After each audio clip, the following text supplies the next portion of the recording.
the Acholi area is part of South Sudan, they cannot be told to go back where they came from. Since the area of ancestral area is becoming very unproductive for their cows. The people of South Sudan, especially the nomadic, need to be told. There's a global warming. We see in Kenya a lot of things happening. During the last few years, a lot of drought happened. Masaya people lost a lot of cows. We see in Uganda, Museveni became very smart. The longhorn cows are now being sold to South Sudan for beef. And he introduced this milk producing.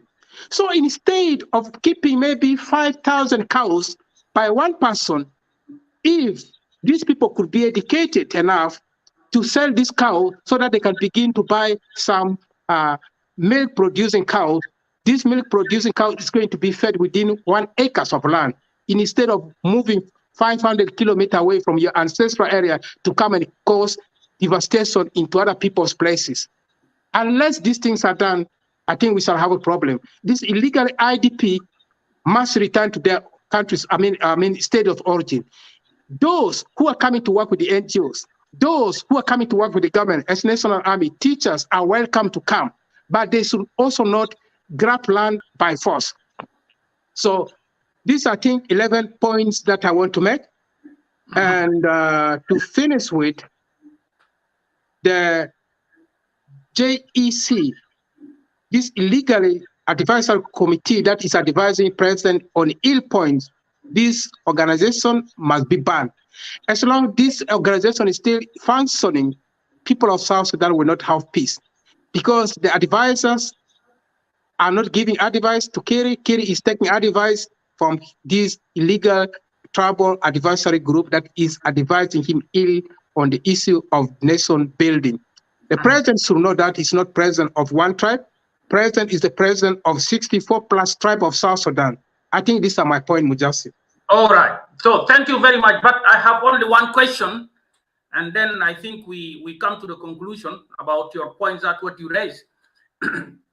What do you think that if the situation of South Sudan it will continue like this, fight, grabbing lands, defection? Do you think that because we know there is some some part in South Sudan that are calling for self-determination, or they are calling for cession of really they want to break from South Sudan? So do you think that how it's going to be? Majazif, yes, just ask him also this question. One question. He has narrated these 11 points. How are you going to achieve this? Knowing very well that what you have talked, Gibel, especially the adamancy of Salva Kiir that he knows. And by the way, Salva Kiir is also a member of the Jain Council of Elders. So how are you going to achieve these things? The issue of land, the issue of that Madi area desert. How are you going? Is it by trying to beg, for example, from Kiir to implement, knowing that he doesn't have the will? For example, how many letters were written by Loprigoyani?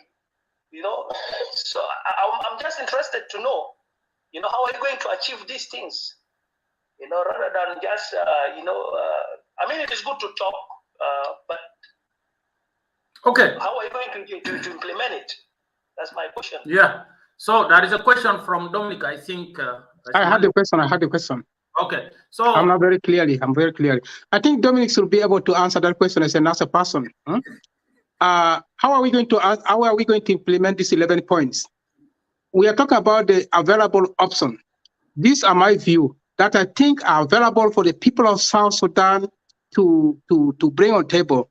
But how to implement it, I'm not part of these military groups. Mine is just to give my point of view. If there is any way, I think Dominic, since he's a member of our National Salvation Army, I think he should be able to tell us how they intend to implement these 11 points in the National Salvation Front. All right. So I think you get my question. What I'm saying that if the situation of South Sudan will carry like this, fight here and there, and grabbing lands as well. So we heard there is a lot of groups now that are calling for for breaking from South Sudan. So do you think that is going to happen? Because, we see, there is some people in Equatoria that are calling for breaking from South Sudan as well, because really they are like that, they don't see any solution, only to break. So what's your opinion? Well, I agree with Dominic.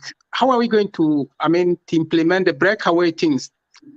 The people of South Sudan, I think, they missed opportunities of having upper hands. At the moment, I think the regime in Juba has the upper hands.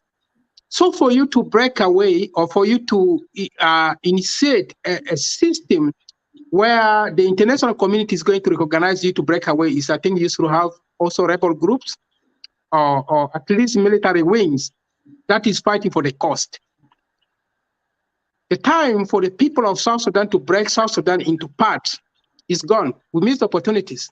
So whatever you see is just a forum discussions. And I've been telling people, I'm not going to mention them. We have seen movements that are very good written on the documents. Like I can give you an example of Nadafa. When Nadafa came with a very well presented papers. But you cannot sit in the capital city of UK and present the documents without fighting this regime. I agree with Dominic. There should be a way to fight, but how long are we going to fight? Are we going to fight for decades? Are we going to fight for centuries without achieving the goal militarily? And if we are not going to break the ribs of this regime, the regime is not going to bow into its knee to negotiate with us.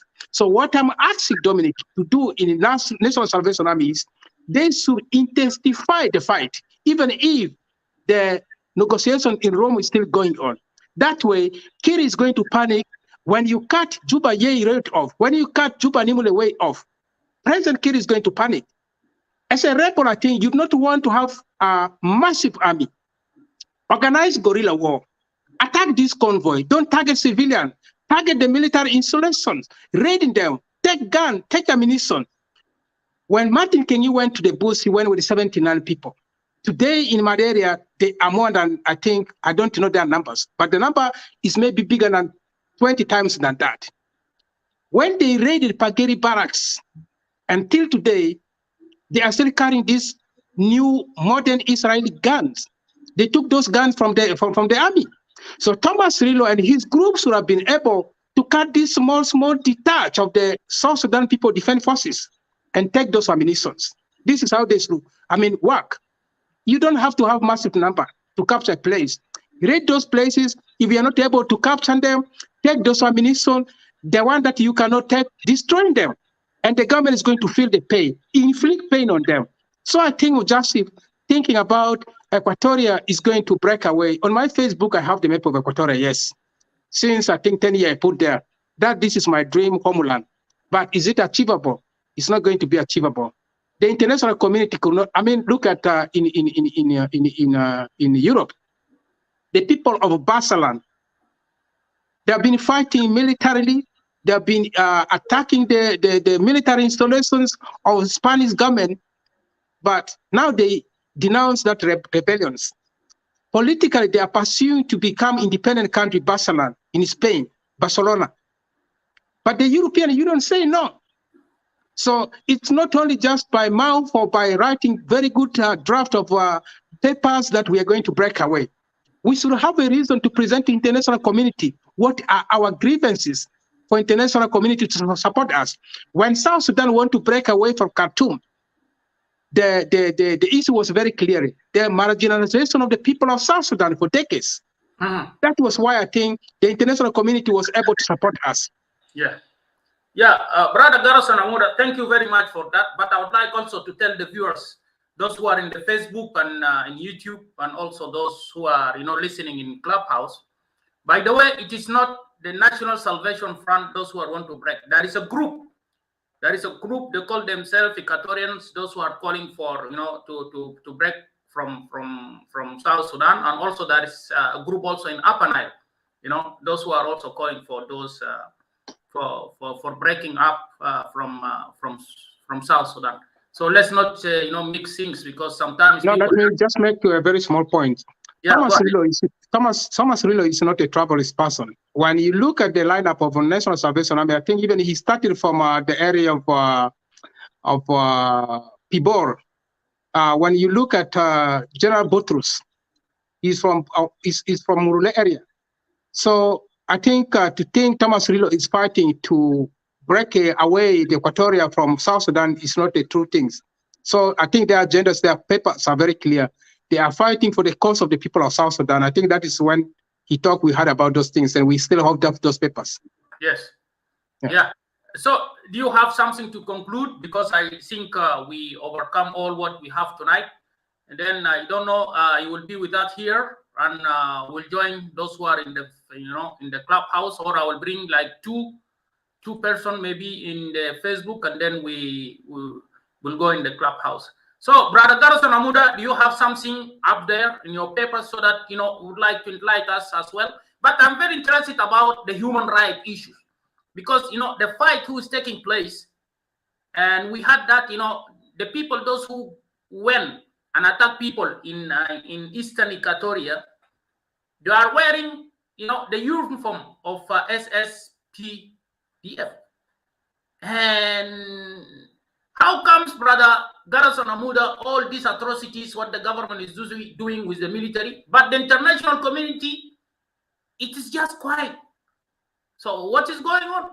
Is it the problem because the South Sudanese, they are not really following what is going on, so that they give pressure for the international community? Or the international community, they are selling, the civilians of South Sudan, because, they see Kir is a cowboy, where they can really, make with him some businesses as well. So I think this is my last question, and then you come and you make your conclusion as well. Thank you. The thing is not that people are not following what is happening in South Sudan today. People are very critically following up what is happening in South Sudan. But as I said before, the zeal, the ability, the desire to have something been done has gone out of the people. I remember when the war started in 2013, 2015, 14, I used to follow all these newspapers, for instance, South Sudan Nation, is it SouthSudanNation.com? When they post something, you can see maybe the people who follow, it's like thousands in the comments and this and that. And Sudan Tribunal, and which one is the other one? Radio Tamazu and all these sort of things, South Sudan Liberty. But I have seen today also, I think people have lost that zeal, the determination of something is going to be achieved. The hope that something different is going to come has been buried, simply because I think I mentioned it in the beginning. When we see the recyclings of these people breaking away from the government, coming back to government, when they are reinstated into their former glory, they begin to exonerate the president, that the president is the visionary person. So you and me who want to see that change, and we don't have that ability to make that change happen, the people very much we bestow and we trust that they can bring that changes have now been reintegrated into the government, and they're now glorifying and beautifying this regime. So what do you think? People just lose hope? There are people thinking if they can manage, it's well and good. There are people sitting in diaspora, they think after all, I mean, I have nothing to lose because everything has been, taken away from me. So if they want to destroy that, the plan behind this government is, I think, they do not want to build this country so that it may look like other country. Last week I was reading, although the international community have failed, but there are some few individuals who are still willing, following up what is happening in South Sudan. There is this American Senate, he's a member of a committee of what I don't know, I cannot remember his name. This guy rebuked the government in Juba. And the following day, I think Ateng came, tried to accuse this American Senate of telling lies, of fabricating the image of South Sudan. And these are some of the points this guy came with when he responded to Ateng work Ateng. He says 16 years down the road, when the America bring the new rebirth of South Sudan from Sudan, the expectation of people of South Sudan was that very much high. But 16 years along the road, this is what I want to say to people who are still supporting this regime in Juba. This is still people who think this regime can do something greater. 16 years down the road, if there's anybody who can tell me that this regime has built a school that is helping to upgrade the standard of the children of South Sudanese, you tell me. This is what the American Senate said. 16 years, there's no clean drinking water. In Juba, the capital city, that is supposed to be like Paris, people are still drinking directly from River Nile. 16 years down the road, there's no electricity in South Sudan. People are still using Juba generator. 16 years along the road, there is no functioning hospital. Juba Teaching Hospital has been built by the very regime of Khartoum that we break away from. Tell me which hospital has been constructed by this regime for the last 16 years. Kir has become the president of Republic of South Sudan after the death of the Dr. Johnny Garang, 2005. So we are now making in the history, but no hospital has been built. When you go to Nimula Hospital, this was building that were constructed by NGO. It has not met the standard of being called hospital. This is dispensary. This is health center. It's not at the standard of hospital. There's no generator. There's no running water. There's no electricity. The doctors are just performing operating patient out of their good knowledge. 16 years down the road, you tell me that the road of South Sudan has been constructed. Juba-Yei road cannot be constructed. And recently we see Juba, Bor, and Jongole and Western Bahra Ghazal road has been started with oil for road. We don't know the package of the agreement for how many years Chinese is going to drill the oil of South Sudan. By the way, the people who do not know much about it, is this road going to be constructed on credit or with the oil? Or the Chinese also recently threatened to take away the oil field of South Sudan for the next 100 years. If they have taken that away, that means the wealth that we proudly of that we have in South Sudan is not going to be there. In next 16 years, South Sudan could not even own one single commercial bank. The central bank is not a bank. The Central Bank of South Sudan is there to regulate the finance. The banks that are operating in South Sudan are Kenya Commercial Bank, Equity Bank, and all these banks are coming from the East Africa. That means when we bank in this bank, these banks are making interest and they're going to take that capital and the interest into their country. Down the road 16 years, South Sudan teachers remain the poorest civil servants that are not even being paid. Militaries are not paid. Police could not even afford to feed their family. So what regime are we talking about? Soldiers are reduced to looters. They are killing. The unknown governments are coming from the soldiers. So this regime, I think the people of South Sudan should be able to think beyond, along their tribal line. It's not because Kiri is coming from Dinka. We think we support him because he's Dinka. The Dinkas are as equally as the Equatorian and the Upper Nilers. They are also suffering. That's why I think humanitarian support is going to all these places. So I think by this, I will stop here. We saw the South Sudan People Defense Force truck have been carried by floating bridge at Luri. So this is the regime that we still embrace, that is a visceral leader. I don't think it's that way. So down the road 16 years, this regime failed the people of South Sudan squarely and flatly.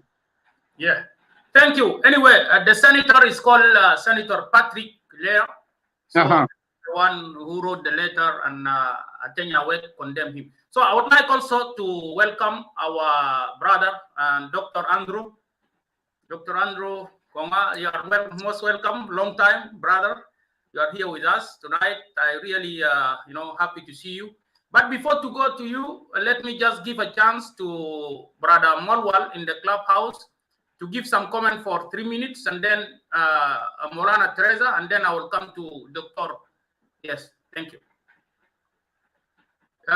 أستاذ مولول لو عندك إضافة دار تضيفه عشان أنا بعد ذاك بدي فرصة لدكتور أندرو هنا معانا في الاستوديو وبرادر جارسون. I think he already finished his points, and then after that I will see who will be with us, or also because he had some commitment to do as well. Thank you.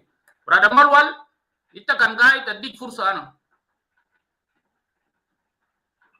Okay, thank you Majazif. شكرا لك. بس يا ريت لو قربت المايك بتاعك بكون كويس عشان نسمع. شكرا لك استاذ مجازف والضيف المعك في الاستديو والمهندس دومينيك مولانا تريزا والناس اللي قاعدين تحت.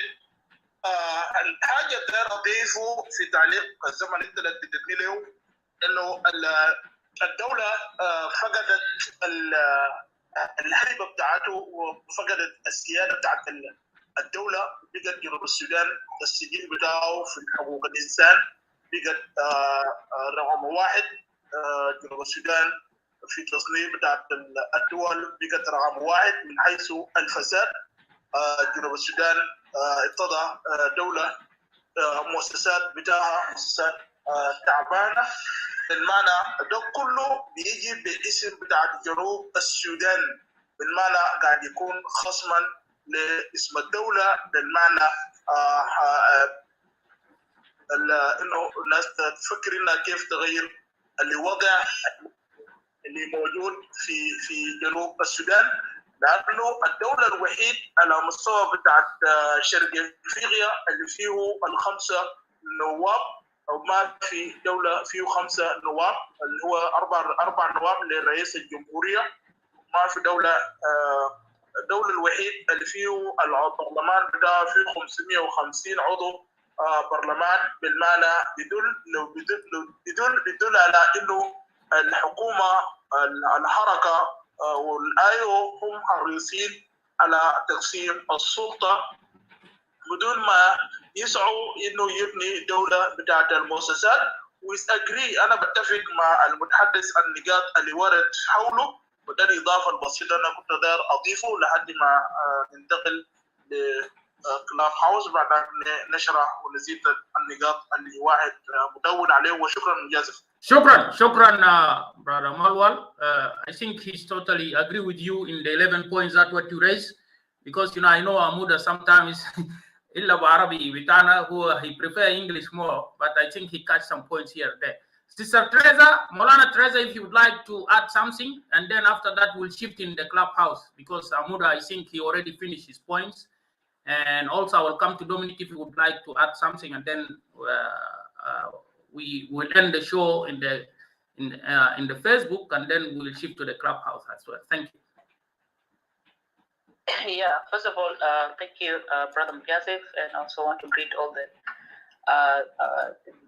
people here on the stage, plus our viewers in clubhouse and over there on Facebook, and my greetings to my brother Gerison Amuda for his view, although I did not follow everything from the beginning, but I might also agree with some of his point that I listened. I will give my view more later, but let me also put one or two things here before you close the other show on Facebook. If you're coming to South Sudan political situation, that the political part which is actually supposed to be the third pillar, as a third pillar to create an institution to make us to be called a country. Because honestly, there is a land, there are people, but we don't have a state. Because the state is based on institution. Those institutions will be functional. Those will be functional to provide service to our people. We don't have those things actually in place.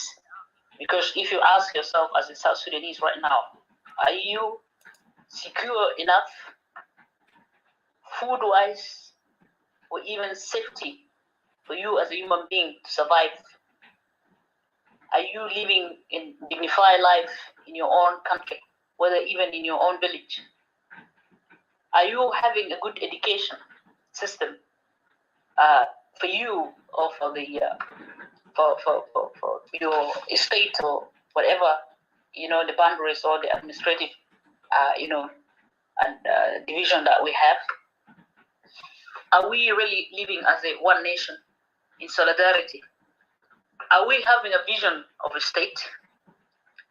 Do we call ourselves that we actually created ourselves into a perspective of a nation within the parameters of the political view? Are we having, as a people in this country, a national army? Are we having a security? Do we have a food security? Do we have a curriculum? Did we all sit together to decide that yet is our nation? We did not do all of that. So there is no state actually was there, but there was a land and people, but there was no state being created. There is no institution in place. And we can see that there is a man seated in the position, call himself a president, but he's not a leader because he's not leading us with the principle of which he was fighting for the past 21 years, leave alone the other 6 years that he fought in Anyanya 1 before when he joined in 1956. So that's why you're seeing the opposite. We are being rated as the most corrupt country in the world. Based on those bases, if you look into the character, politically, militarily, socially, people are fighting themselves. This proxy war that even the government itself is doing, distributing weapons, the demographic change, the land grabbing, occupation. Some people that are denying, they get irritated when they hear that kind of language. But this is true. Yeah, whether you like it or not, you have to hear it because some people are suffering from that. You see, when we talk about our people, go to Eastern Equatoria, into Bosa land, people are also facing droughts now, almost like a hunger. Go to Awil, people are also facing the same thing. Go to places like Jungle State, precisely when you take also the administrative area of Pibor. Now they are also having, although Pibor is part of Jungle, now you see the communities now are arming themselves, and you see an official member from the government is actually inciting the youth to arm themselves, so they can be able to protect themselves. At the same time, the other side also is seeing, if you're calling that you want to fight for your existence, I have to arm myself. This is what we're calling, there is no state there, my brothers and sisters. We shouldn't lie to ourselves. There's no viable state. We have, yes, some kind of, we have a flag in this. Having a flag, having a name of the country, having people living there without a third pillar, which is a political situation that can build institution to be functional, then we don't have a state, my brothers and sisters. We are seeing this very clear. And then let me just end here, and then I will share my view later on. And I want to thank also my brother Gerison Amuda for his view. I will watch it later, the video, then hear the 11th point. Thank you. Shukran, Maulana Teresa. Bashmuhandis Dominic, if you'd like to add something in 2 minutes, otherwise, because we are going to come in the clubhouse, I have here Dr. Andrew with me in the studio, and then we will come and discuss more in the in the clubhouse. So you can go ahead. Thank you. Oh, what happened to him also?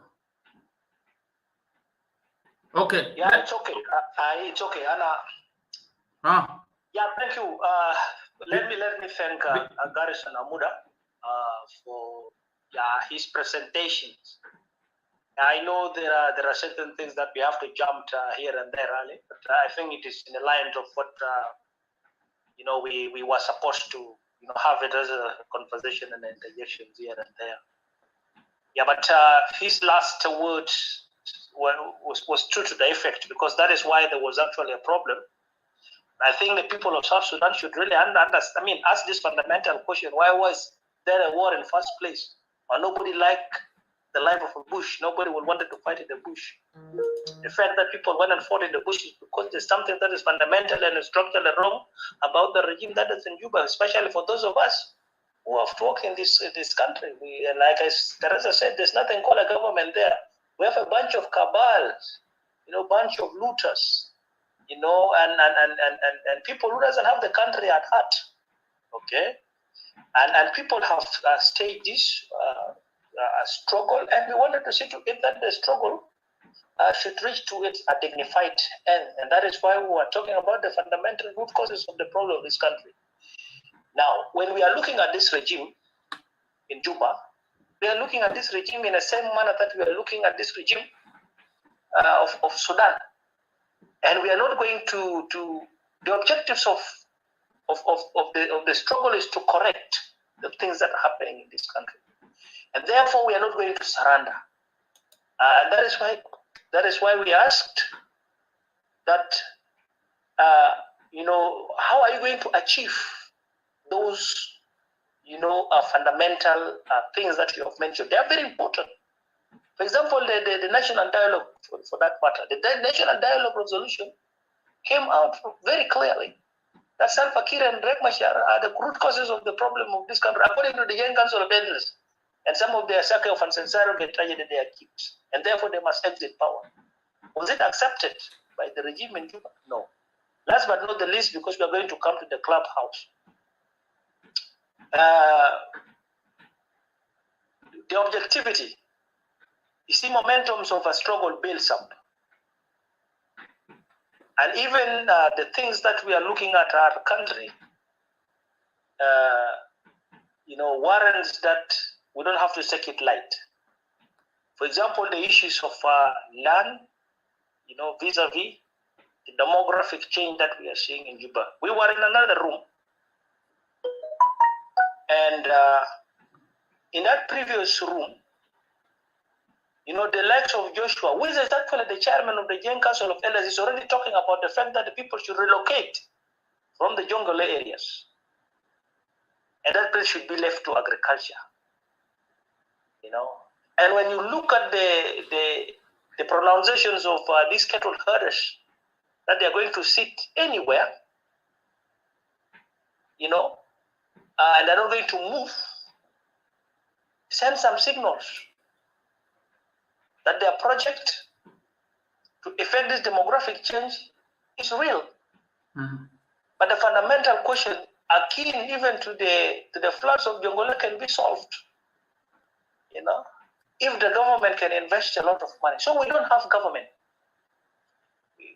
If they are very serious, one thing that we must do as an immediate project is to all rally and take this government out.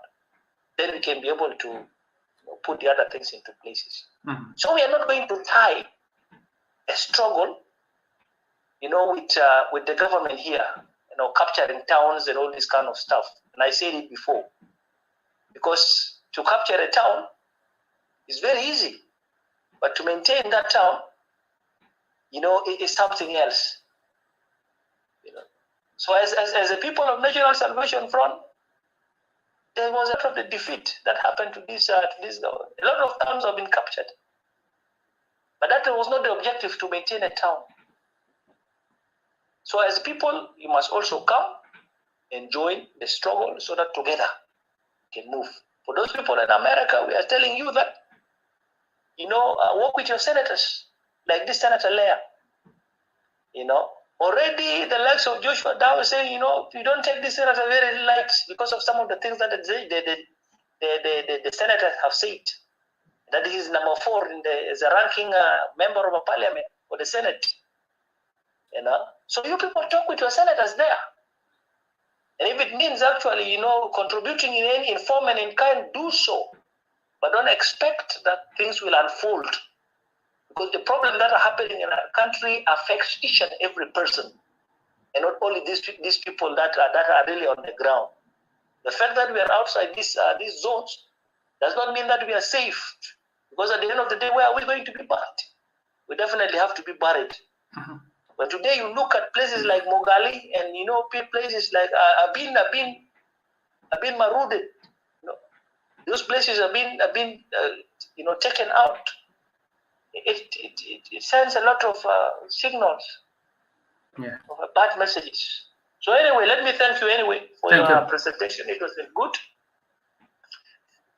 And I know there are certain things that is not, gaslighting, but welcome. You can also next time come to Clubhouse so that we can debate more and more. Thank you. Thank you. Thank you. Thank you, Bashmuhandis. Mine is Dominic Banjara.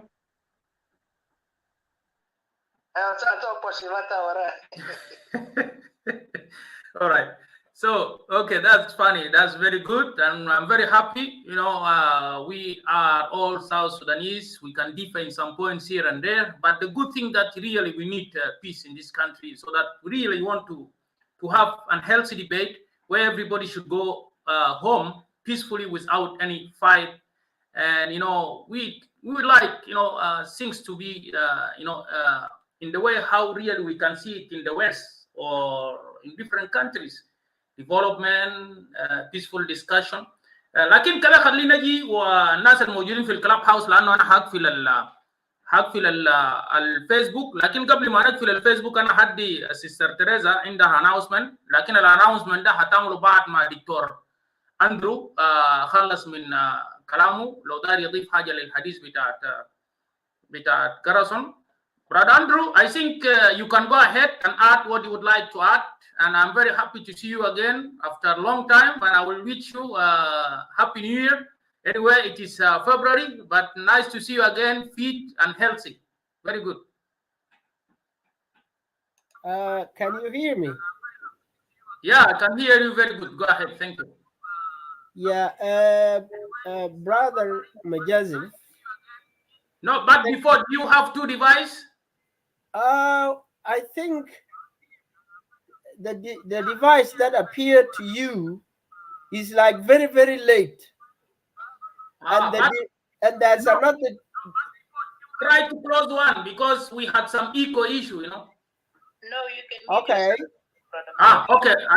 I can mute myself then. All right. Okay. Go ahead. Thank you. Okay. I don't know whether this is. There is one that I have only myself.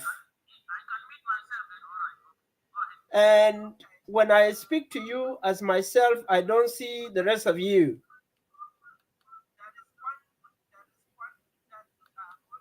Which one is better? Which one is better? Can you see me live speaking? No, we can see you, but the problem we have some echo, There is a repetition of the voice. Yeah. Voice repeating. Okay.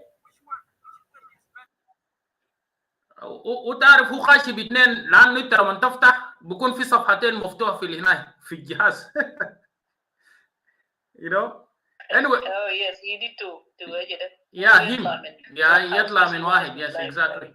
So, brother Dr. Andrew, if you can just add only yourself in one page, don't open two pages, so that we can proceed ahead and also to give Sister Teresa to go for the announcement.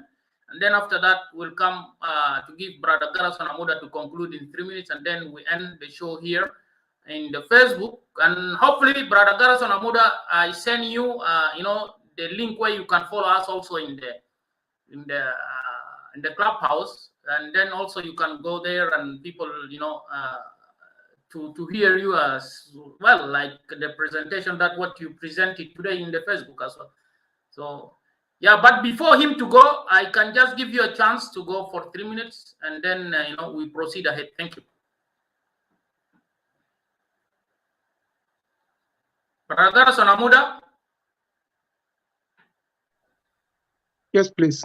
Yeah, can you go ahead for 3 minutes until Dr. Andrew to join us, because I don't see him. Well, I think I don't have much now to say. I do exhausted my point all. Yeah. I'm very glad and very thankful that Tres also came adding some point here and there. We have been talking about the issue of South Sudan for quite a long time. The fundamental question that need to be asked.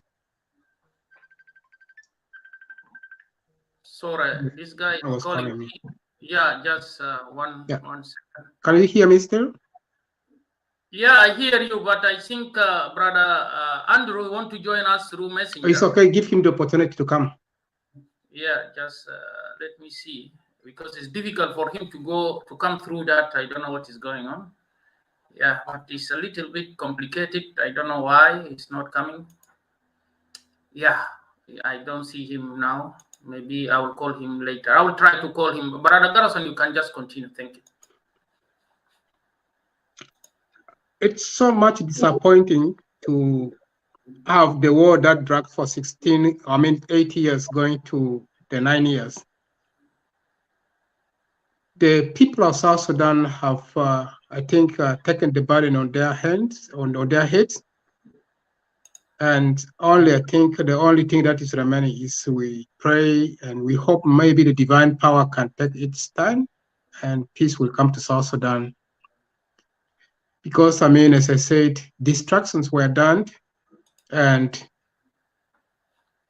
there is no that feelings coming from Kir that is the responsible president, although he continued to promise that I am not going to take this country to the war again. And yet the war keeps on going.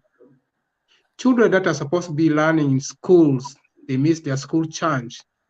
And this will breed a lot of criminal activities in the societies. So the best this country could do is, I think, the 11 point that I elaborate on should be tackled and seriously be implemented. But the question is how that is going to be implemented and how we are going to go from there. But truly speaking, the country needs peace. The country deserves it. The people of South Sudan, I think, when Wanega made the proclamation of the independent country of South Sudan on the day that we lowered down the flag of Sudan and we raised up the flag of South Sudan, the hope of the people of South Sudan was high that South Sudan eventually is going to be a very vibrant country where people are going to be free. But until these days, the things that I think we are discussing here, if we were to be discussing in Juba, I think by now some of us would have ended in Blue House a long time ago, even dead. Is this the kind of a country that we want? Other neighboring countries are advancing, and South Sudan keep on ranking the last on the top on the buttons of all these other countries. The most corrupted country in the world, the most country where media censor is, where journalists could not express themselves, and yet on the Declaration of the Independence, the liberties is supposed to be given to every South Sudanese. The freedom is supposed to be given to every South Sudanese. But this dream, I think, has died with the death of Johnny Garang. The current regime and the ally of these regimes are just for themselves. So it is my hope and my prayer that something uniquely is going to happen to South Sudan. And at least we who have been taking refugees in the neighboring country for the third time, we need our children to grow up in South Sudan, knowing South Sudan as their first country, not South Sudan as a second country. I think with this, I just want to thank you for the privilege and opportunities that you have given to me to come and talk. And also thanks to the viewers. And I know that we have different opinions. We all differ in our opinions. But what I said is, I think, my view on this issue of our crisis of South Sudan and how we should solve it. Thank you. Thank you. Shukran. Thank you, Brother Gerison Amuda. I think I bring Dr. Andrew through Messenger, and we'll share with him through Messenger, and then we'll see what we can do. Right. Let me drop out, okay? Yeah. Thank you very much, and God bless you, and really nice to see you again, and hopefully we'll see you in the clubhouse as well. Thank you. Thank you. All right. So let me see Andrew here. So, دكتور الو انت سامعني؟ سامعك. طيب اتفضل لانه دايرين نجيبك من خلال الفيس فصعب فجبناك بميديا ثاني مختلفه. Thank you, brother. Just a long time. I should say Happy New Year and Merry Christmas. Yeah, thank you and Happy New Year also. Merry Christmas is already gone, but New Year. See you healthy and fit. So go ahead with your points, what you would like to say, and then I will give chance to Sister Teresa to give her announcement, and then we'll go for the clubhouse. And also, by the way, I send you the link so that you can follow us also in the clubhouse. Thank you.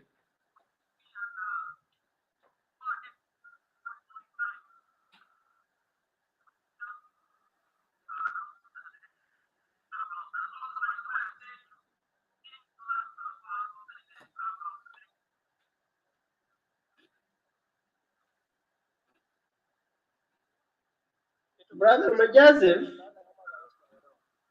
Yes. Your system is really very difficult to get through. Yeah, but we hear you, Dr. Andrew. You just go ahead. People are hearing you. Can you hear me right away? Yes. Teresa, to Samino?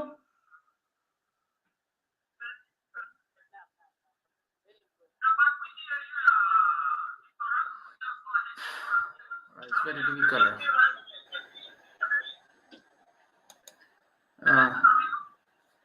معلش يا جماعة عندنا مشكلة في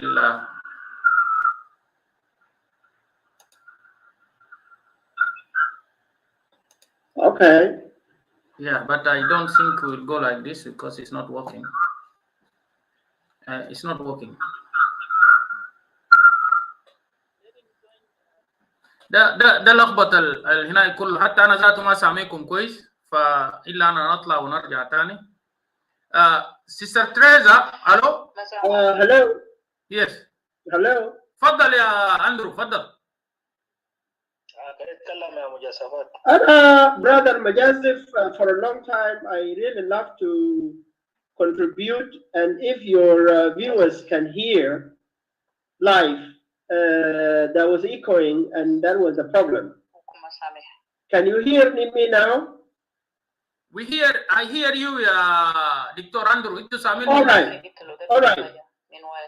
I came across to listen to Brother Gerison Amuda, 11 points. I was listening to Gerison Amuda, and of course he started his discussion so very well. But however, halfway, between the discussions, he started to talk certain things that it's more of gaslighting, but I just have to accept it like that. And that is always the tragedy, there is a proverb in Madi that says, meaning you have to this blame game. You have to blame the opposition. You have to blame the government. You have to blame the oppositions. So that you look good and appear to be neutral. That in and of itself, to me, it's a tragedy. Because the person that is in that responsibility falls. Whose responsibility is to keep the country in peace is the sitting government that is in Juba. But of course, we know very well that that government has failed in all aspects and indexes. And sometimes we come to respond to some of the actions of the government just as it is. And like what Madiba will always say, that the problems of the political analysis is that they will want it to look good. by attacking the government and also putting a blame on the oppositions. And that is what precisely has surfaced. We all know that if the government of Salva Kiir is very serious and true to the effect of the agreement by now, he would have implemented the ASIS, revitalized ASIS. And at least in terms of the clean charts of this revitalized ASIS, you should have seen at least if not 60%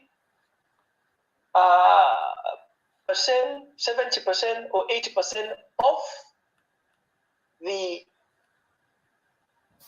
the articles of this agreement implemented, and the remaining one will be left for the year that is actually going, and that will encompass the constitution and the elections that will put an end now to who should be governing the country or not. But that has not surfaced. And so how do you expect that that government will go and implement an agreement with other people? Because the mindset defeats the logic. So if the government is trying to come and talk about holding, for example, peace agreement with others, we are not going to just give him a blank check and say, okay, people are going to go to Juba. Even with the signing of the Khartoum peace agreement #2 with the Agwelek and the Kidguang group, there is also a provision that talks about the fact that there should be 3 months before they could actually go to Juba. Because these guys also know very well that if the government cannot implement the agreement, and especially the likes of Johnson Oloi,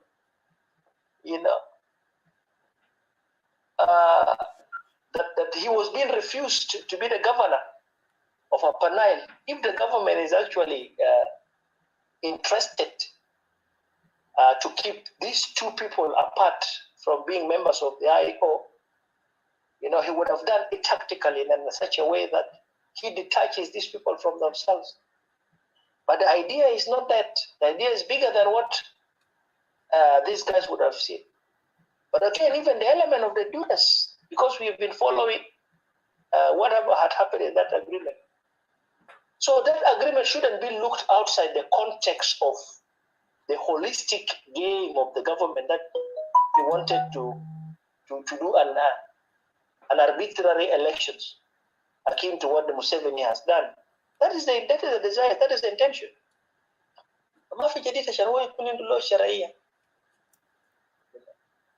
Now, to say also that the people of South Sudan are suffering,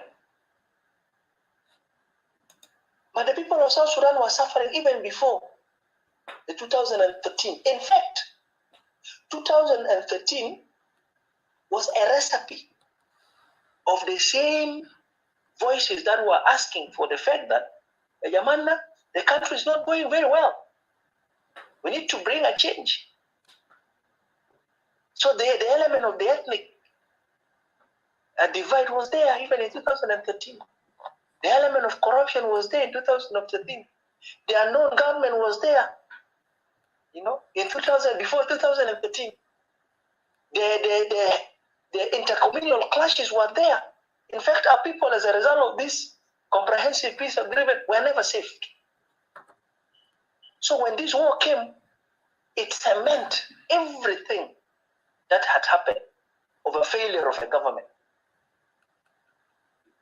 Now, if 8 years down the line, people were not able to, assume that they were rebels, people who are fighting this regime and they have termed as a rebel, no, they were revolutionaries. What has been fault of Juba? What have they done? Did they pay the civil servant their salaries? Is the economic situation in Juba better than what we have seen before? All these issues are there in stagnation. And corruption has even multiplied 2 or 10-fold from the time it used to be. Because now all the justification is that, they wanted to fight a war. No. That is not the case. But the failures are the failures of the government. If anything that we were doing as opposition forces of this country is that we wanted to restore sanity in South Sudan. Okay, brother. Wait years old.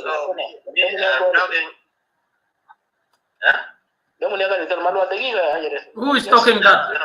No, Malwal, you have to respect. If you're not patient, I'll put you down. Yes. Listen. Yeah. Okay. Yeah. So you better keep quiet. Shanana, we will give you the chance. Don't worry. Be patient. Patience is always a good thing. Okay.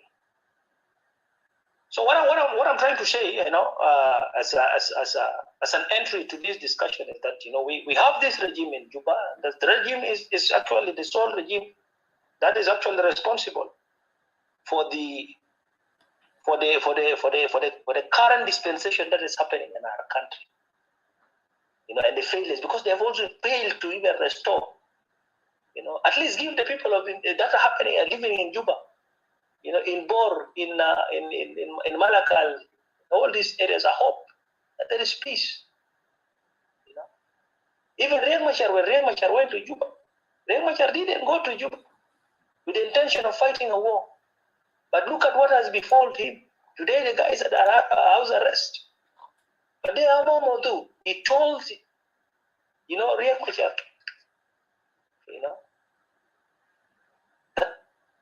once bitten, twice shy. You have an example of the 2015 agreement that was abrogated in 2016. So you can't be going to implement an agreement without the guarantees of the agreement. That lies in the security arrangement. And you don't expect to be fighting in Salva Kiir in this stronghold, and that is Juba. That was what has happened with this agreement. So I think for the people of South Sudan, you should know that your suffering is actually coming from the regime. And just as the SPLA has watched these 21 years of deliberation, we wanted to tell our people.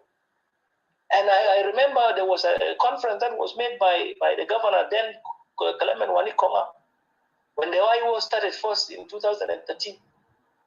They said, you are going to flash these people. We told them, no, you can't flash somebody with an AK-47. But of course, you can't negotiate an agreement with somebody and then you have to implement the agreement in the terms of the government. We didn't do it with the comprehensive peace agreement. Why do you expect, us to do it now when we were part and parcel of the comprehensive peace agreement? This is madness of the first order.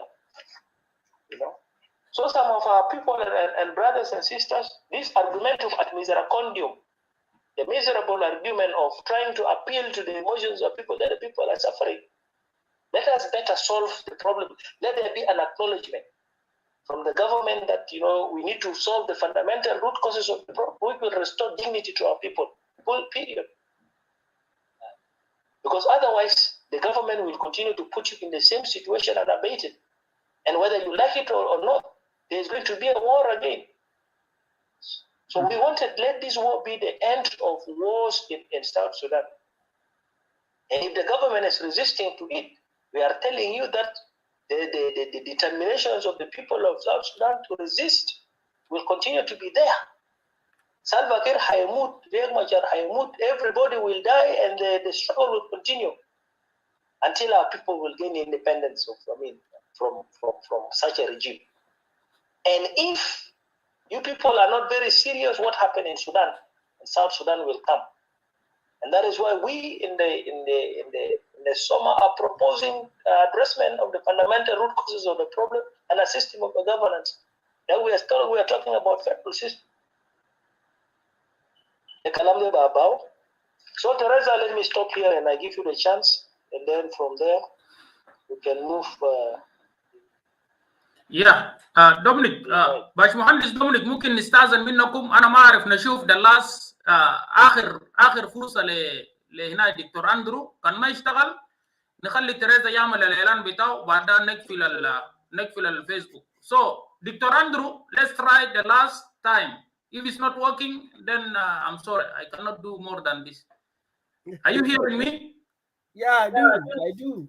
Okay, tamam kida, hasi kida كويس. تفضل. But even though I can't see you, اسمع I can actually just do my points. اسمع انا هنا شايفينك ولكن الناس الموجودين في كلاب هاوس بسمع صوتك. So you just go ahead. So you look good, you look healthy, and there is no problem. أنا بالمناسبة, it has been a long time, Brother Majazif. It is good to see you still active. South Sudan need active people, especially young people who are really looking into their future. And I always say this, people in diaspora will have the responsibility to keep their eye and their ears on South Sudan. I've been in diaspora for a long time. I participate in governments. After the CPA, I saw what was wrong. I was not surprised in 2013 that that incident would have happened. Going back to my younger age when I was in Juba Day in 2019, from 81 to 84, I would think that things will go like that. But let us come to this point, and I agree, passing my greeting to all your viewers. Please keep on listening to those programs. Please keep on making all those programs. Our sisters and brothers who are really making effort, you are doing well. It is your country. Nobody will do it for you. You have to do it yourself. With Brother Gerison Amuda, honestly, Amuda. Yes. Honestly, I'm impressed, and I was really listening very carefully, and I was trying to see whether somebody else is really have a sleepless night to do a homework as such of his 11-point concern. I entirely agree with all the 11 points, but I pick up few of them, and the few of them is that I, for example, was not surprised that the GCE will go like that, because the GCE started such planning since the 1972 agreement. South Sudan had nationality. We were national before we were independent. We were national. That's why we had been fighting from 1955. We have created our nationalism as South Sudanese, even though I don't agree with the name South Sudan, because South Sudan is not a name, but we will always work to find our good name. Let me tell you that your 11 points are good points. Let us speak with grabbing the land. God, the Creator, has created us with our all enough land for each and every one of us. I always said that whether you guys think that you are large or small, you are all beautiful in South Sudan. I always say this. Why is it a problem that you are becoming big or you're becoming small? They are so beautiful. They are so beautiful in such a way that South Sudan take us all. In that small number of you, in that small land, there's a lot for South Sudan, not only for that tribe that they say small. Why anyway we talk of small and why we talk of large? It's all nonsense to me. South Sudan is beautiful. See our culture. You say you are small, and when you dance, why all of us will dance? If you are large, it's good enough for us that you are large, fine. But you are not large to bully other people. It will not work. It didn't work somewhere else. It didn't work with anybody else. Why is it going to work in South Sudan? It is not going to work in South Sudan. Let me come to your point. One, my thinking, and by the way, Majazif, I'm sorry to introduce myself where I am now. I declare myself with Kitgwang because Dr. Riek Machar and Salva Kiir Mayardit has not actually taken us that far enough to achieve our peace and freedom. But Dictor, you remember General Jen Meteo was telling you this before, and when we had a debate, and you refused that. Now you come back to what he was saying. So I put this in your head, so you put it. Go ahead anyway. Thank you. Yes. The young man would have been right. He's here. But with age, you will always say, "Let us be patient." No, but he's here with us in the clubhouse. He's listening to you. We will always say, "Be patient." And with our age, we are in the age of saying, "Be patient." Things will work well. They said, in English said, slowly but surely. Now, with the 11 point of my brother Gerson, first of all, grabbing the land is the corruption that is taking place. There's no law that say you can grab the land. It is the mistake why our president have actually gone for a centralized constitution. I was part of the constitution when we had the incident in 2013. I was a member. We tried to put it right. We asked for centralization or decentralization policy, not less than federalism at all, because our strong tribe can only work well when we treated our areas on federal system, a very strong federal system with a better share of national resources. It doesn't mean that when we have federal system, national resources cannot be shared. It has to be shared. It is a corruption. It is the same mistake why people think of centralization policy, so that all the governors listen to one man, and that's the president. Look, if you are the governor of Eastern Equatoria, you are doing nothing to the people of Eastern Equatoria. You are doing something to the president, and the president give all these resources to his own and his friends. It happened with me when I was a minister in Unity States. We had nothing, we did nothing with the 2%, but all the money goes to the center. And it is between the governor and the president. Is it the South Sudan that we were looking for? No. Come back to our nationalism. Our nationalism does not say they go and occupy the land of others. We can see with Agwelek in Malakal.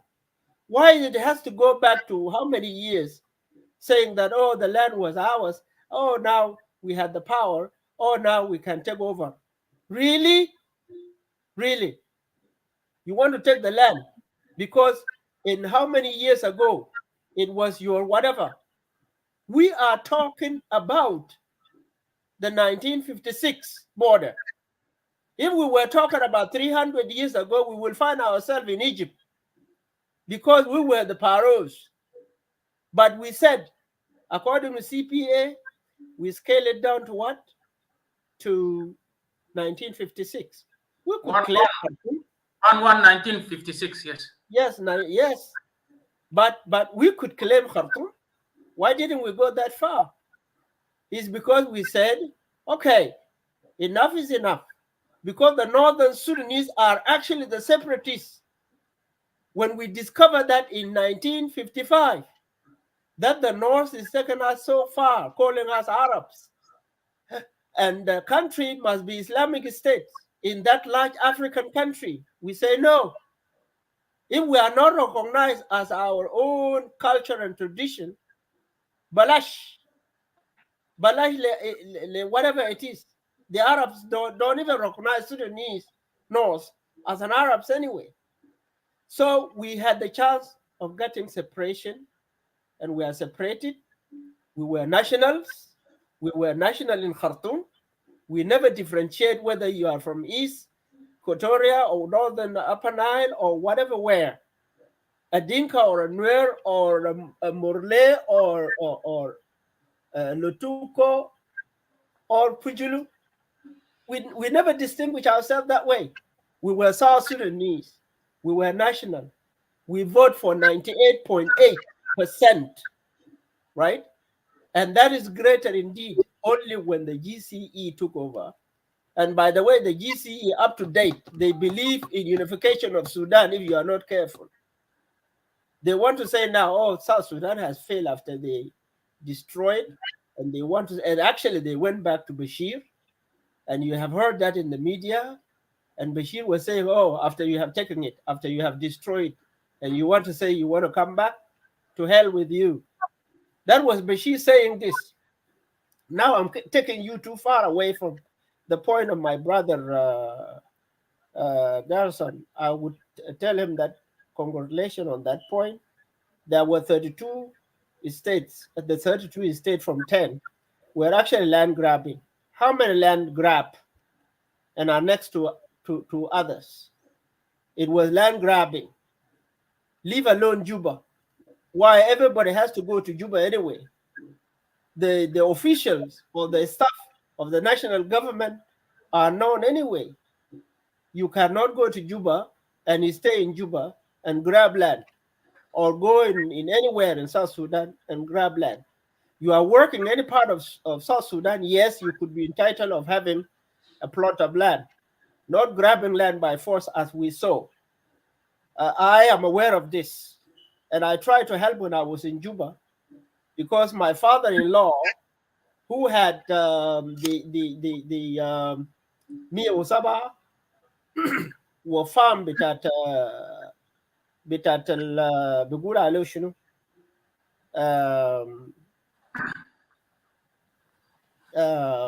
anyway, tried to help for the army not Nyakamu al Aradi.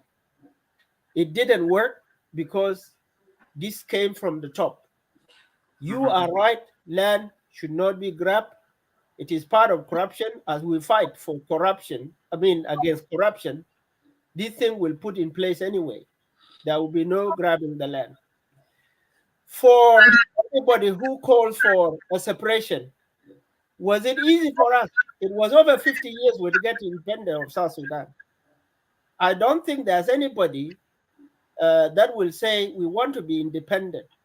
I hear some voices in Equatoria, in Upper Nile, in Baragazal as well, but you're just taking us too far away again to another 50, 100 years, and there will be no clear answer to that. We should stick to our nationalism. Our problem, this problem is minor actually. The worst thing that we are doing is too much division, and this too much division and too much separation, where everybody becomes C and C, is simply because of a bad leadership. We had bad leadership, that's why we had war, and we had to flee away from the capital. We had a big problem why we could not achieve our goal. We had the human resources because the government has used force. We had human resources that can actually defend themselves, and all the guns are saying that are actually everybody has gun. Everybody should have gun because everybody was the target from the government, and you saw that in Juba in 2013. And I have been struggling with the international community telling us that, oh, you are recruiting young people, 15 years old. Well, with us, 15 years old is man enough. The enemy could never distinguish who is a child and who is a grown-up.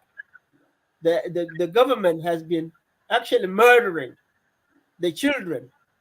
And every child who is strong enough at 10 years old, grab a gun. Now, when this to me is a very simple solution. When we have to come back for peace in whatever way anyway, and peace anyway came last, because if you are pushed by force, you have to deal with that government and be pushed out also by force, like in Uganda. Why? Simply because we are not able to do that now because we have been divided. And the money does not go anywhere the money goes for bribing some individuals, and you have seen a lot of split. Some people defected and split simply because of money, simply because of bad leadership. Somebody will disagree with the leadership of Dr. Riek Machar and will say, well, I have to go. And he will defect to Kyiv, for example. Is this healthy? It's not healthy. That person never gone to Bush because of us, of all of us. He went to Bush because of himself. Because if he didn't go to Bush because of himself, he would have thought not to go to Kyiv. He would have choose any one of these Harakat al-Mujud, whether it is Thomas Cirillo, I'm not counting Paul Malong anyway, because I don't believe Paul Malong has gone to declare to be a rebel of any problem anyway. And I never heard him having a ground anyway or to fight Salva Kiir. They are just playing games. Now land grabbing could end, because when we are going to have a good system, and federal system is the right one, because you will locally have your own rules. You would accept anybody who will come in to your state or not. Creating, I think I have answered that. Corruption, grabbing the land is a corruption. We have to get rid of it. We have to fight it. Land grabbing must stop, fully stop. Creating the national army. My position paper when I declared to Kidwang, I suggested this, and I'm selling it. That look, all these harakat, Thomas Cirillo have army, Andrew Kwong have army, Simon Galway will have army, and everybody, Agwelek have its own army. Right. If our enemies won, why do you have to have your own army? Is this army to be Malakal army? This is a national army of South Sudan you want to create. And if you want to create national army of South Sudan, the best thing when we are in the bushes, like when we were in civil war, Anyanya 1, create a national army. If you think of army at all, go and align with somebody who also have the same equal number of army. Call the South Sudan Army. I struggle to mobilize the militia in Khartoum to come to the South, and they vote with us for the independence of the South. I had only one card I was using with them. I was telling them that you are with Khartoum, maybe because Khartoum is separatist too. You are separate, you should be with us. Yeah. That they actually prepared. We did what is called South-South dialogue, and the arms group talks. We took them, and we talked as South Sudanese, and it was very easy. The SSDF, where the Equatorian Defense Forces and other arms group, they had to join South Sudan before independence. And they are now in South Sudan. If the war did not break out, we were good. We were South Sudanese. We were not tribal until the JCE came and tried to dominate the whole thing. Yeah. Now, Dictor, انت لو سامعني ممكن تعمل summary لانه بصراحه I would like to we organize a show, because as you were part of Kidwang, declaration, and then you signed the peace agreement with the government right now, and some of your delegation already are in Juba.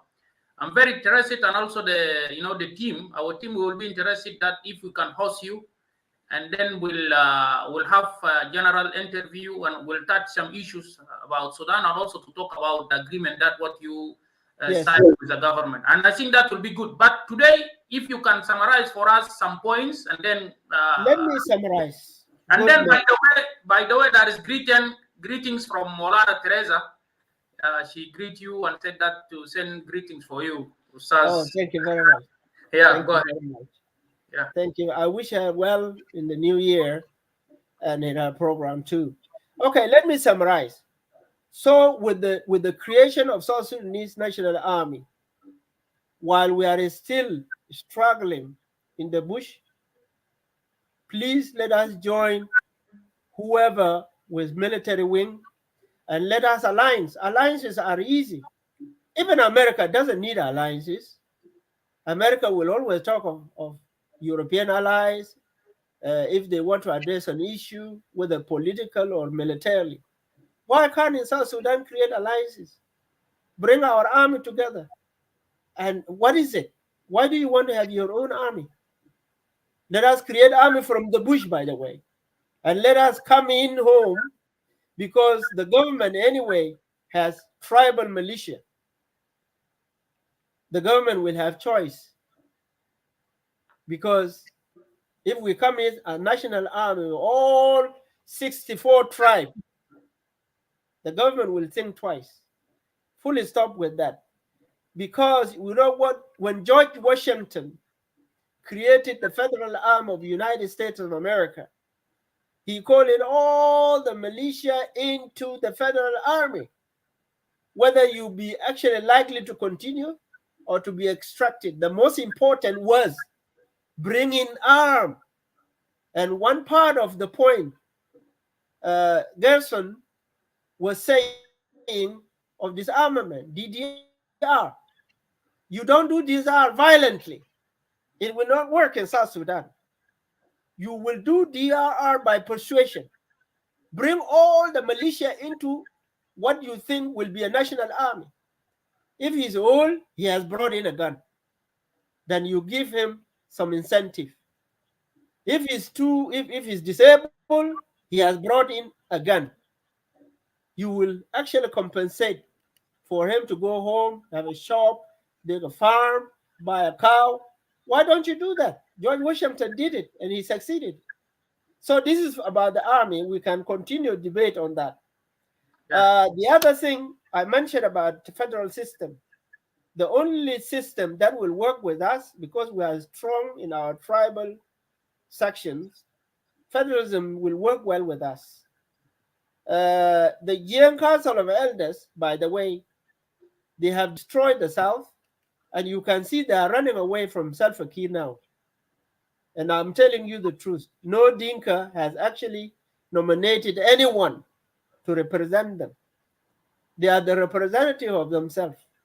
They copied the 12 disciples of Zion. They copied what Juma Kenyatta did to Kenyan to centralize everything for Kikuyu. They are doing this fencing, by the way. This fencing is a part of emptying the land. Victor, dagiga, kada asma kalam Teresa shoya. Okay. We know 100% that the KCE were not elected by the Dinka community. But, you know, surprisingly, last month, Dr.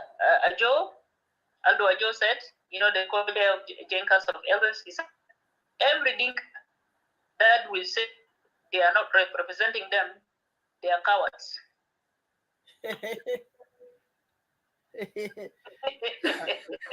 Do you know? Asma, ya Victor, dagiga, mala kita dehikta bitariqa ajib kida. Asma, Aldo will. I actually had wanted to get involved into that debate. Aldo will always lose. Aldo want to come up quickly because always Aldo run faster. And he tried to reconcile all what the Young Council did. What about things they did from 1972?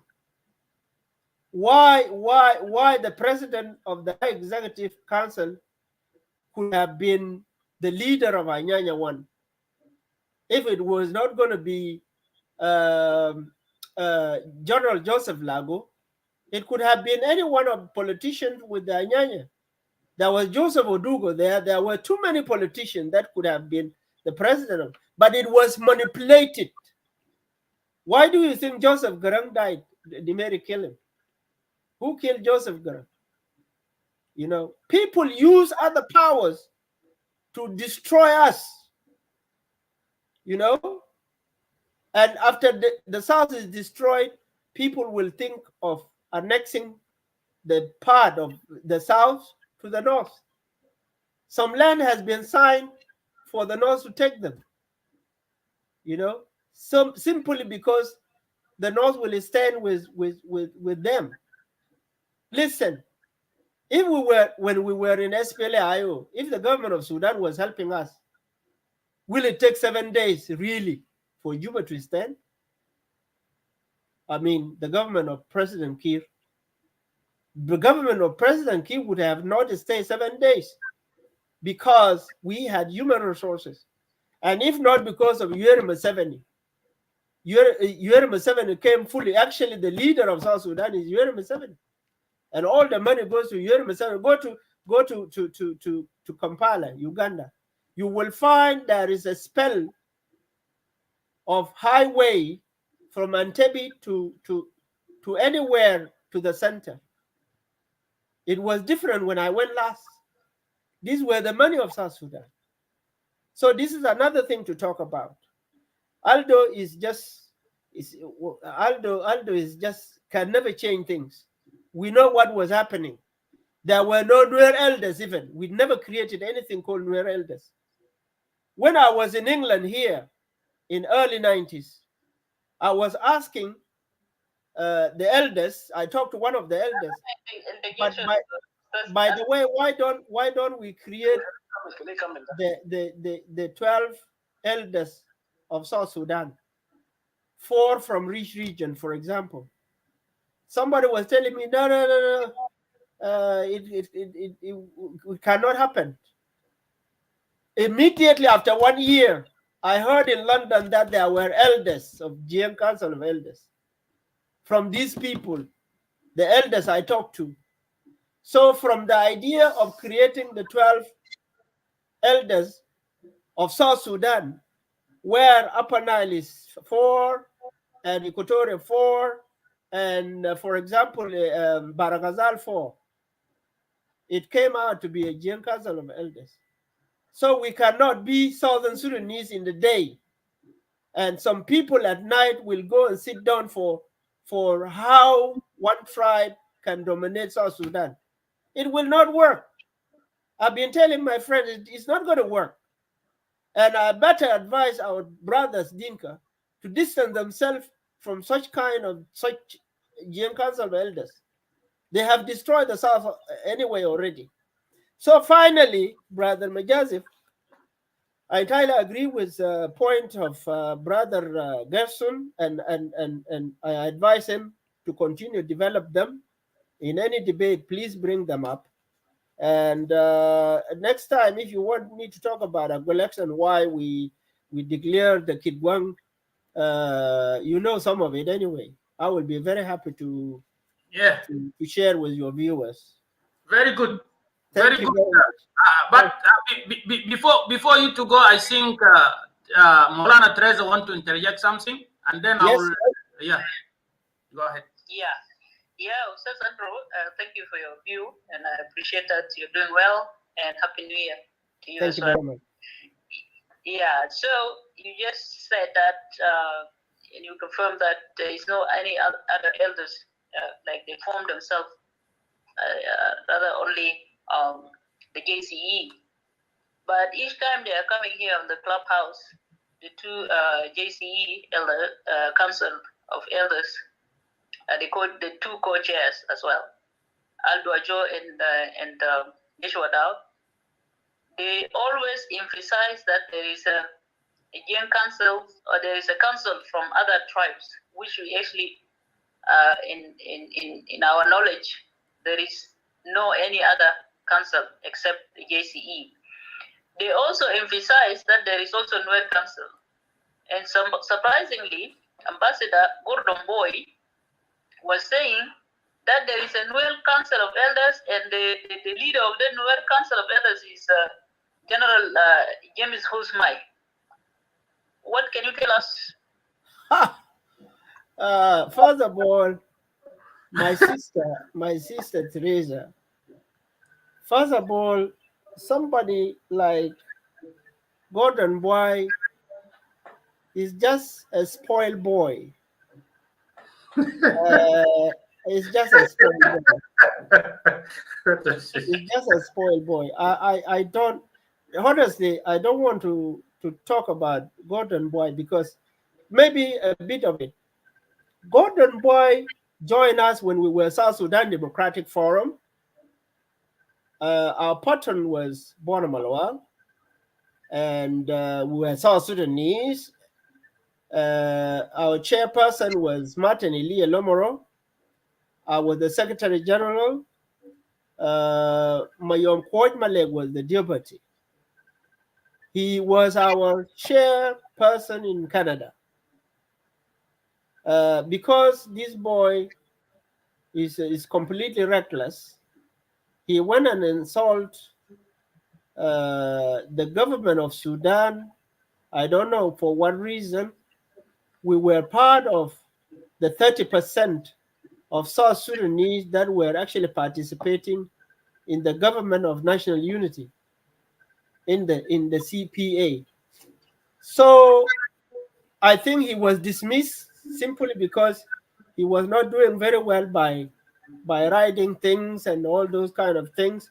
He didn't have that discipline of a party, so he was dismissed. I was not surprised, and you followed him.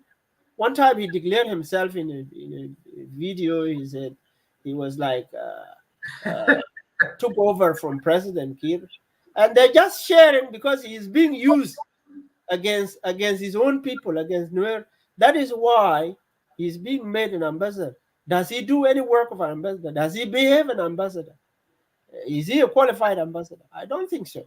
So to be honest, you just don't listen to Gordon Boy.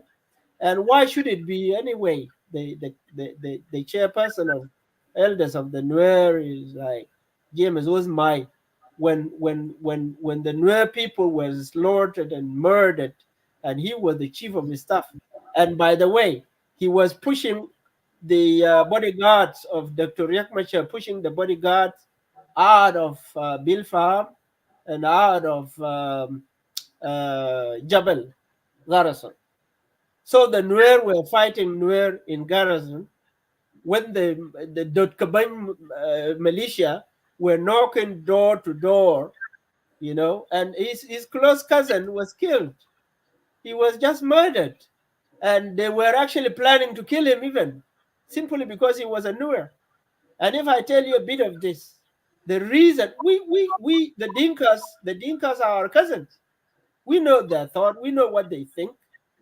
To dominate the South, they must actually terrify the Nuer first, as they did. So that action was to terrify Nuer, and you heard of stories. Human flesh was fed by human.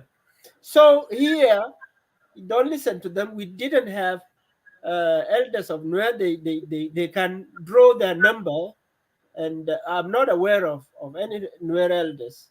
I heard something similar to this, that Aaron Moy had called Nuer elders to meet with Jiang Council of Elders. They even saying there are Equatorian elders. Well, if they can have any number, like the Jiang Council of Elders is any number anyway, selected by anybody. It is, I want the Jiang people to come out and say, look, we have not selected such number of people, because they select one person in every section from a Dinka. I know them all. So don't listen to that. I would never support any kind of Nuer elders, and what for anyway? We were in the bush anyway. We were in the bush addressing our issue. Why do you need Nuer elders for? And any elders created like this anyway, they copied the 12 disciples of the 12 elders of Zion anyway, when Israel was established. These are the things they do. And by the way, before we become separatists, they've been eating with the North anyway, you know, and you saw the history can tell. So to come into conclusion with that, I wouldn't listen to Boy. Boy has been used, and I don't know They don't even believe in Boy, but Boy is useful to expose, and is used as an informer to tell them what Dr. Riek Machar is thinking, what others Nuer are thinking, what are they doing. It's just the same way when the Jalaba were using people like Tutke Galwak, for example, and now they are using Tutke Galwak. Is this government of SARS now? Or is it Mortimer and Watan? Okay. But So, they know what they are doing. They know what they are doing. Yes. Victor, you can keep those. You can keep those. For our coming interview. Okay, Hopefully, no problem. No problem. Yeah.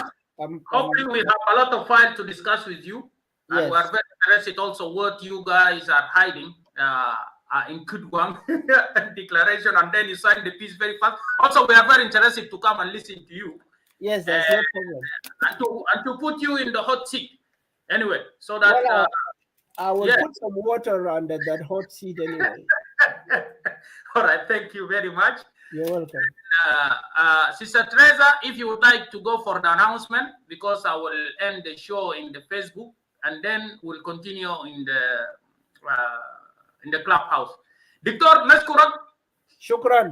والله نورت لنا الاستوديو، وطبعا انت ما شايف، لكن المره الجايه نحاول نعمل برنامج كويس ونستفيد كله مع بعض لمصلحه بتاعت الوطن، ونشوف رؤيتك المستقبليه شنو كمان للبلد اللي نحن قاعدين فوقه هسه، لانه البلد ده لو خليناه بالطريقه زي ده هيتمزق، وفي نهايه المطاف التاريخ بعدين يعني هيسجل لنا هذا العار. So thank you very much. And stay well, and we will inform you, and then we'll inform also the viewers, and then we'll continue. Thank you. Thank you very much. Thank you, Teresa. Thank you, everybody. Teresa, you can go ahead and make your announcement, and then we'll close. Dictor Lisa, guide. Yeah. Thank you, Brother Majazif, for the chance. Like I already put some of my view before. Right now, I just want to make an announcement.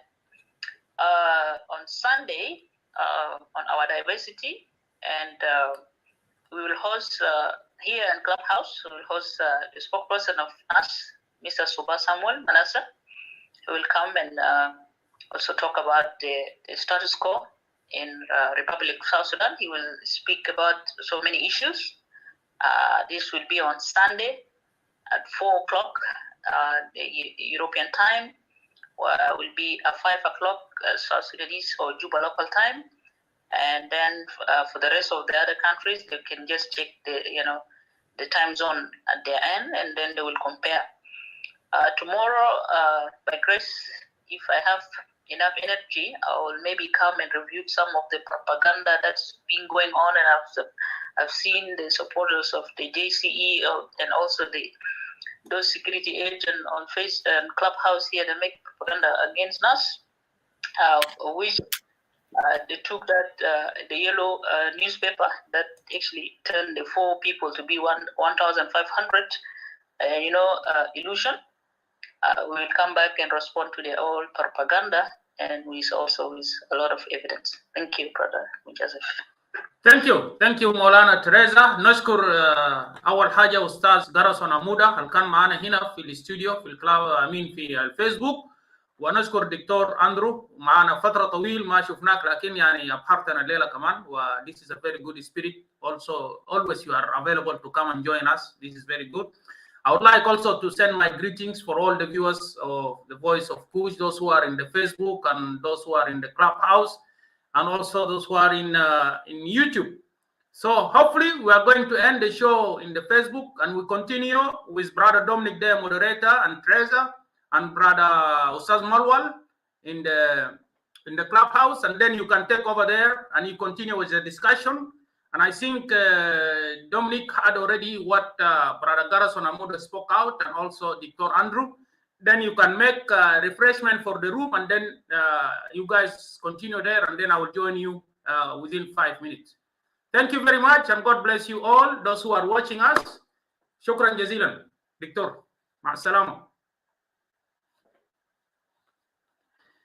Okay, so those who are in the Clubhouse, they can take over. Dominic, you can go ahead. Thank you. No, thank you, Majazif. I just waiting for you to close up عشان تقفل الروم الأمين. تقفل الفيسبوك. لكن يعني خلينا نرحب بكم مستمعين بتاعنا في الكلاب هاوس. طبعا الليلة في منتدى صوت الكوش للحكمة. Here we are talking about